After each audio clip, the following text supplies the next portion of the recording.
এই কম্বলটা পরে দিন। কম্বল? কম্বল কে দিল? কম্বল? আরে আল্লাহ, তোমার কাছে হাজার শুকরিয়া আদায় করি। শীতে আমি অনেক কষ্ট করতেছিলাম, এই কম্বলটা আমাকে কে দিল? কি ব্যাপার? ওটা তো আমার বোন। আমার বোন রাস্তায় ভিখারি হয়ে বসে আছে, এটা তো আবার দেখতে হবে। আর এইভাবে গেলে তো আমার বোন চিনে ফেলবে আমাকে।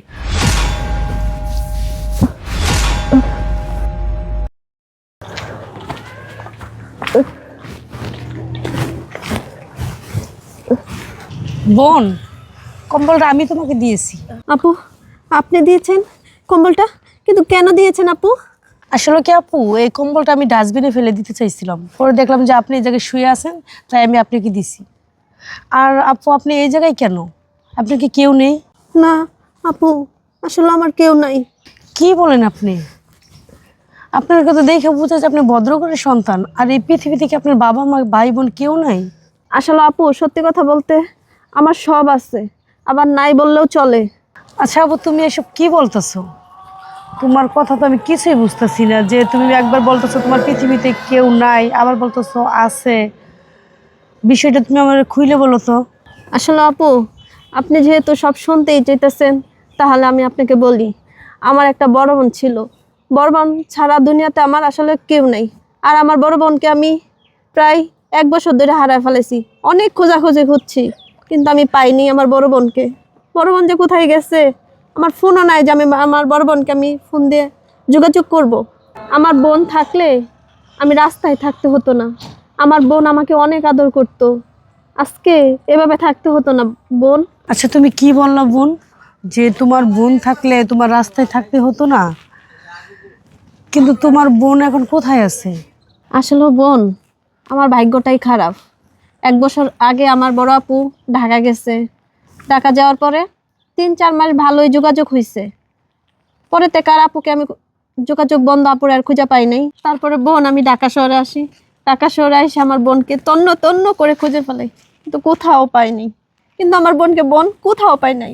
জানো বোন, আমার বোন না হুবহু তোমার মতো ছিল। কি বলো? তোমার বোন চাকরির জন্য ঢাকা আসছে? কেন, তোমার বোন বিয়ে করে নাই? হ্যাঁ, আমার বোন বিয়ে করেছে। জানো বোন, আমার বোন যাকে বিয়ে করেছে সে একটা অমানুষ। সে আমাকে বাসা থেকে বের করে দিয়েছে। কি বলো তুমি এসব? তোমার দুলাভাই তোমাকে বাসা থেকে বের করে দিয়েছে? কিন্তু কেন? আয় আমার সাথে আয়। দুলাভাই আমাকে টেনে কেন এখানে আনছেন? তোকে এখানে কেন টেনে এনেছি? তোকে এখন এক কাপড়ে এই বাসা থেকে বের করে দিব। কারণ কি জানিস? কারণ হলো তোর বোন। তোর বোন আজকে 4 মাস যাবত আমাদেরকে কোনো ফোন দিচ্ছে না, কোনো টাকা পয়সা পাঠাচ্ছে না। তুই কি ভেবেছিস তোকে বসিয়ে বসিয়ে খাওয়াবো? না না মামুনি, এত সহজ না। আমি এতটাও ভালো মানুষ নই। তোকে এখনই আমি বাসা থেকে বের করে দিব। যা, দুলাভাই, তোর কোনো কথা শুনবো না, তুই বেরো। দুলাভাই। যা, যত সব। আপু, শুনলেন তো সব কথা? হ্যাঁ, সব কথাই শুনছি। আচ্ছা, তুমি আমাকে একটা কথা বলো তো। তুমি যদি তোমার বোনকে এখন সামনে পাও, তুমি কি করবা? আপু, আমার থেকে খুশি কেউ হইব না এই দুনিয়াতে। জানো আপু, আমি আল্লাহকে বলি যে আল্লাহ, আমার বোনকে আমার সাথে দেখা করায় দাও। আল্লাহ যে আমার বোনকে কবে দেখা করায় দিবে আমার সাথে, আল্লাহ যে আমার ডাকটা কবে শুনবে। হ্যাঁ বোন, আল্লাহ তোর ডাক শুনে ফেলেছে। তোর বোন তোর কাছে চলে আসছে। এখন থেকে তোর আর কোনো চিন্তা নেই। আচ্ছা, তোমার আপুরে পেলে তুমি অনেক খুশি হবে। হ্যাঁ, অনেক খুশি হব। আমার থেকে খুশি কেউ হবে না। আমি তোর বোন আফরোজা। আপু, আপু তুই তুই এতদিন কোথায় ছিলি আপু? তোকে আমি এই ঢাকা শহর তন্ন তন্ন করে খুঁজছি। তুই আমাকে তুই কিভাবে থাকলি আপু? তুই কিভাবে?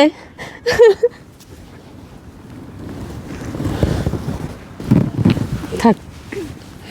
বোন, ভাই আমাকে বাসা থেকে কেন বের করে দিয়েছে তুই জানিস?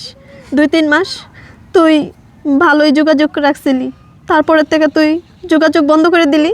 তারপরে দুলাভাই আমাকে এক কাপড়ে রাত্রেবেলা ঘর থেকে বের করে দিয়েছে। কি বলিস বোন? তোর দুলাভাইয়ের এত বড় সাহস, তোকে এক কাপড়ে বাসা থেকে বের করে দেয়?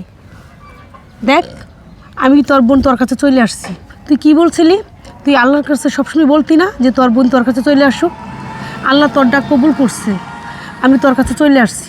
বোন, তুই না বললি যে তোর সাথে 2-3 মাস ভালোভাবে কথা বলছি। হ্যাঁ, আমি 2-3 মাস ভালোভাবে কথা বলছি, কিন্তু দেখ, আমি গ্রাম থেকে ঢাকা শহর আসছি একটা চাকরির জন্য, কিন্তু আমি চাকরিটাও পাইছি, ভালো একটা কোম্পানিতে চাকরি পাইছি।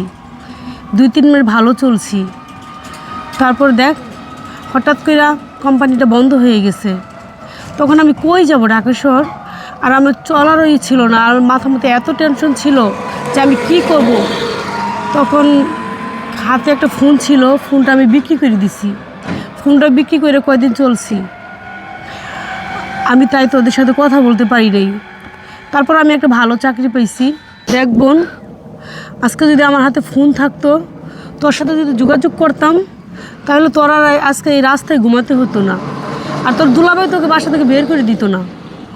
বোন, তুই আমাকে ক্ষমা করে দে। আরে না আপু, তোমাকে আমি পাইছি, এটাই আল্লাহর কাছে অনেক হাজার শুকরিয়া আদায় করি যে না আমার বোনকে আমি পাইছি। কান্না করিস না বোন, আমি তোর কান্না সহ্য করতে পারি না। তুই কেন বুঝিস না? তো তুই জানোস না, ছোটো থাকতে আমাদের বাবা মা মারা গেছে, আমি কারো আদর পাইনি, না পাইছি বাবার আদর, না পাইছি মার আদর, যে না যে আমার একটা বড় ভাই আছে যে আমাদের আদর করবে। কিন্তু তুই তো সবই পাইছ।